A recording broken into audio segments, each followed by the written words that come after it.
सबसे पहले मैं उन सैनिकों, उन जवानों, उन अफसरों को नमन करना चाहती हूँ जो हमारे देश के रेगिस्तानों में, हमारे देश के घने जंगलों में, बर्फीले पहाड़ियों पे हमारी देश की रक्षा करते हैं, जो हर पल देश के लिए अपनी जान देने के लिए तैयार रहते हैं। 1948 से लेकर अब तक, जब से पाकिस्तानी रेडर्स ने कश्मीर पे हमला किया, तब से लेकर अब तक हमारी देश की अखंडता की रक्षा करने में उनका बड़ा योगदान है। हमारी आज़ादी अहिंसा के आंदोलन से हासिल हुई, लेकिन जैसे मैंने कहा, उसको कायम रखने के लिए हमारी सेना का बहुत बड़ा योगदान है। अध्यक्ष महोदय, कल मैं सदन में बैठी हुई सबके भाषण सुन रही थी। आदरणीय रक्षा मंत्री महोदय ने बोला, सत्ता पक्ष के कई मंत्रियों ने बोला। 1 घंटे का रक्षा मंत्री जी का लंबा भाषण था। सुनते सुनते एक बात मुझे बहुत खटक रही थी। उसके बाद जब दूसरे भाषण भी सुने आपके सत्ता पक्ष के, तब भी ये बात बार बार मेरे मन में आ रही थी कि सारी बातें कर ली, ऑपरेशन सिंदूर की बात कर ली, आतंकवाद की बात कर ली, देश की रक्षा की बात कर ली, इतिहास का पाठ भी पढ़ा दिया,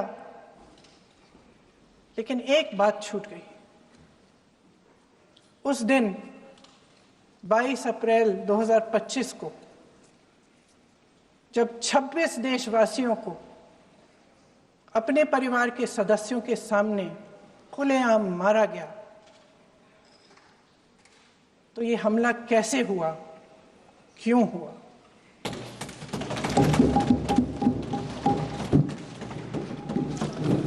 अध्यक्ष महोदय,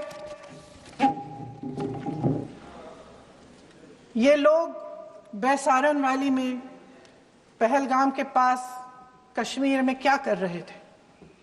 आजकल पब्लिसिटी का दौर है, प्रचार का जमाना है।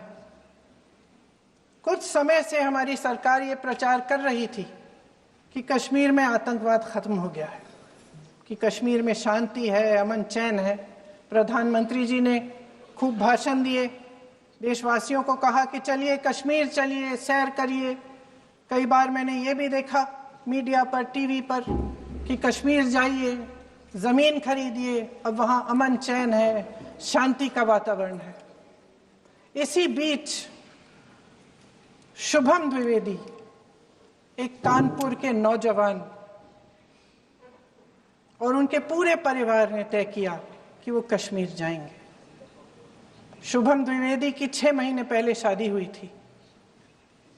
उसकी पत्नी ने कहा कि उनके बीच एक ऐसा रिश्ता था, प्रेम और दोस्ती का ऐसा रिश्ता था कि वो एक दूसरे को बच्चों की तरह हंसाते थे। सोशल मीडिया पर एक वीडियो भी जारी है जिसमें पूरा परिवार एक साथ बैठा हुआ ताश खेल रहा है और ऐसे हंस रहे हैं, ऐसे हंस रहे हैं कि उस वीडियो को देख के किसी का भी दिल टूट जाए कि इस परिवार को इस तरह से उजड़ने क्यों दिया हमने। 22 अप्रैल 2025 को बैसारन वैली में मौसम का मिजाज अच्छा था। जैसे हर रोज लगातार 1000 से 1500 लोग वहां पहुंचते थे, उसी तरह से उस दिन भी तमाम पर्यटक वहां पहुंचे।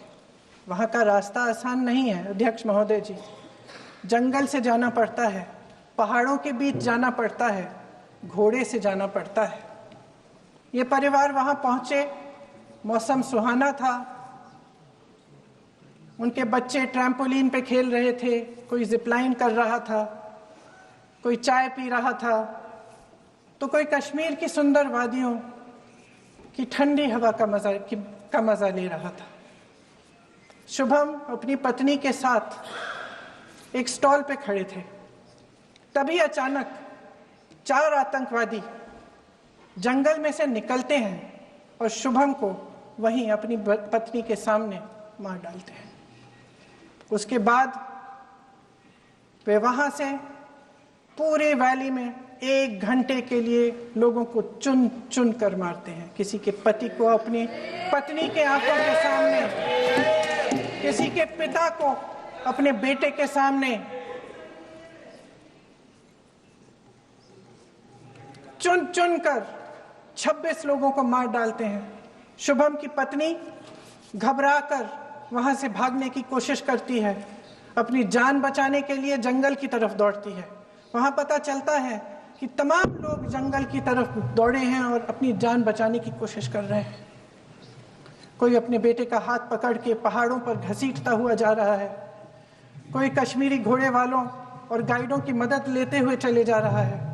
कोई रास्ता नहीं है, कोई तरीका नहीं है, लेकिन किसी न किसी तरह से शुभम की पत्नी के शब्दों में किसी ऐसी शक्ति ने हमको बचा कर रखा कि हमें किसी न किसी तरह से हम अकेले नीचे पहुंचे। और मैं उनके लफ्ज पढ़ना चाहती हूं, क्योंकि उन्होंने कहा कि इस पूरे समय जब 1 घंटे के लिए चुन चुन कर भारतीय नागरिकों को मारा जा रहा था, इस पूरे समय उसे एक सुरक्षाकर्मी नहीं दिखा, एक सैनिक नहीं दिखा।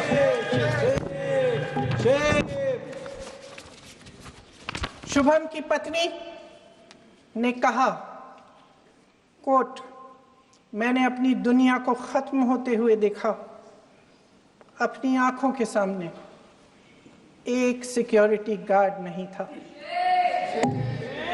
मैं ये कह सकती हूं कि देश ने, सरकार ने हमें वहां पे अनाथ छोड़ दिया था।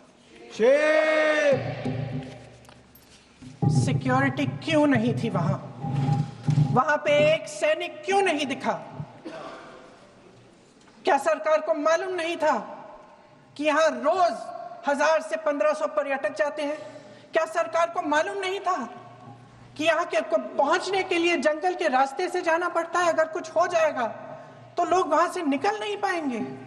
एक चिकित्सा का इंतजाम नहीं था, फर्स्ट एड का इंतजाम नहीं था, कोई इंतजाम नहीं था, ना सुरक्षा का ना फर्स्ट एड का। इन लोगों को भगवान भरोसे छोड़ दिया गया। ये लोग वहां पे इस सरकार के भरोसे गए और इस सरकार ने उन्हें भगवान भरोसे छोड़ दिया।